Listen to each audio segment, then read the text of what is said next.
Nate Diaz agrees with Conor McGregor fans' theory that Khabib ducked a rematch against the Irishman. After watching the McGregor Forever documentary, Twitter user McGregor Rousey came to the conclusion that Khabib ducked the rematch after beating the Dublin native at UFC 229. Nate Diaz saw the tweet shared somewhere on Instagram, and this is what he had to say. Now, I'm not sure whether McGregor Rousey was joking or not, but Nate definitely wasn't joking since he and Khabib don't really get along, especially after their teams brawled at UFC 239. Their rivalry, however, is years old.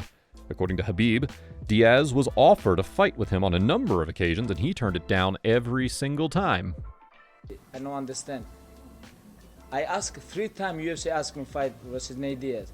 Nate Diaz 3 times say, hey, I don't want somebody catch me, like grab me. This is not boxing, this is MMA. Diaz doesn't have nice things to say about Khabib either. This is what he had to say about Khabib's Hall of Fame induction. Khabib's a fucking little bitch too. Khabib just went like, who'd he beat for the title? He got Dustin Poirier and Justin Gaethje. They both been finished off over and over the same way that he beat him. It's like, you ain't no good.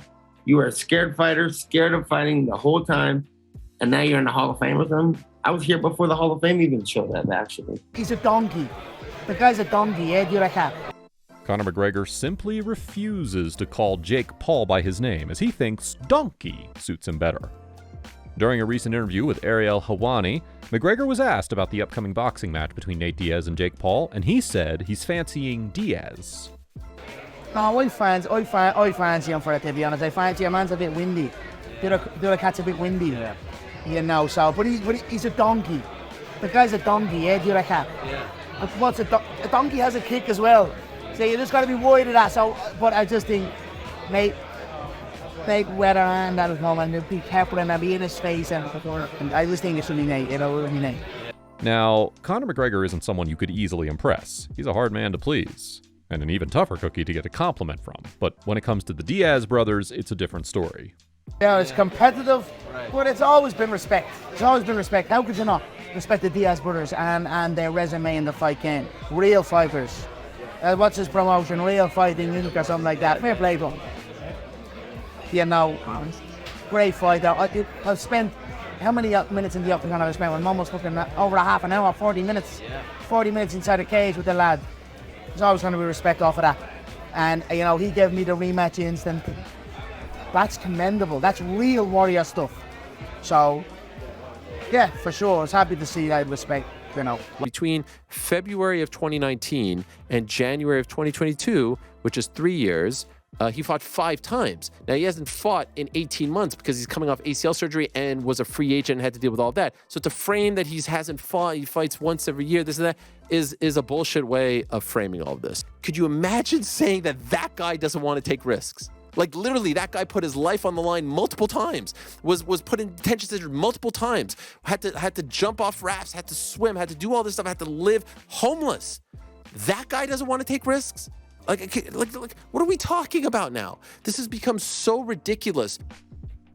Ariel Helwani was responding to Dana White's remarks about Francis Ngannou and his deal with the PFL, which, according to the UFC president, doesn't make much sense.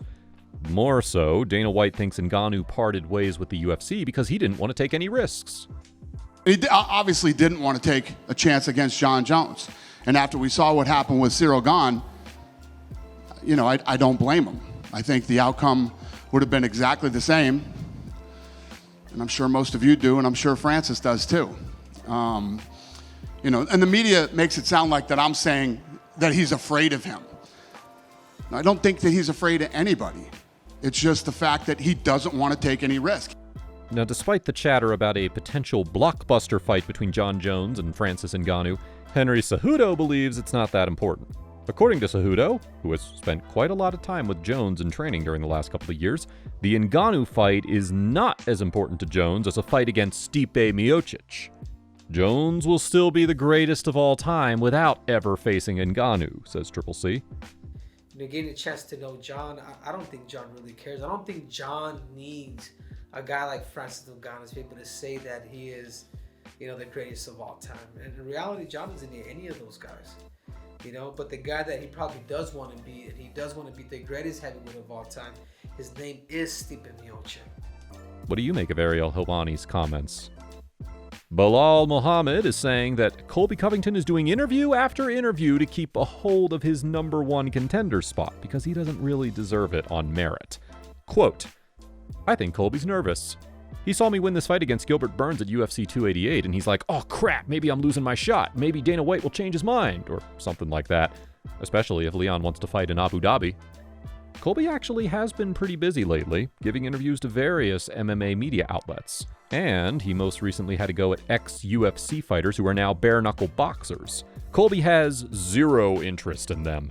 To be honest, I've never watched one of those fights. I'm not interested, in a sport like that, and especially nonetheless of guys that are just UFC washouts. These are just guys that are going to fight at the Indian Fairgrounds because they couldn't make it in the UFC. So we're talking about the biggest and best business and the biggest and best fights, and that's only in the UFC. It's the best organization in the world.